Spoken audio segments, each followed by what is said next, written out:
When Lord Maclean described C-Diff as a devastating illness that caused humiliation and distress, many of the people in his audience knew exactly what he meant. The families of some of those who died at the Vale of Leven hospital had read his report in private, then listened as the judge announced its findings.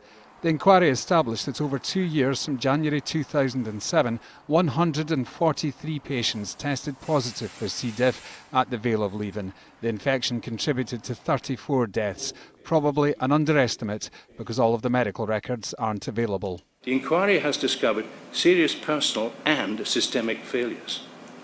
Patients who suffered from CDI at the Vale of Leven hospital were badly let down by people at different levels of NHS Greater Glasgow and Clyde, who were supposed to care for them. What happened at the Vale of Leven hospital to cause such personal suffering should never be allowed to happen again. Clostridium difficile causes diarrhoea, is easily spread and often follows a course of antibiotics. The judge said things had gone wrong at every level of the health service, from the wards right up to the Scottish Government.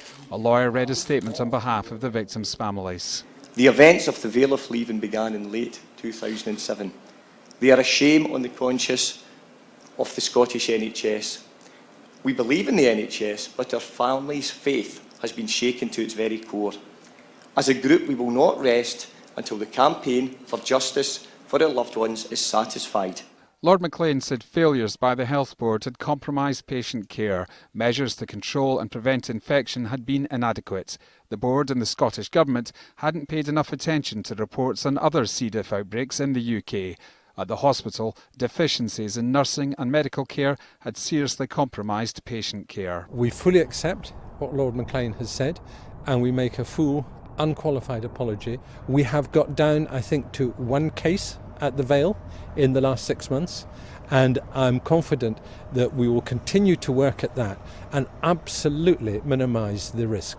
Scotland's new health minister said the NHS has moved on significantly. C-Diff levels have fallen to a record low, but every health board will double check that it's following best practice. The level of service that the NHS provided back then was totally unacceptable, and I give my sincere apologies on behalf of the Scottish Government.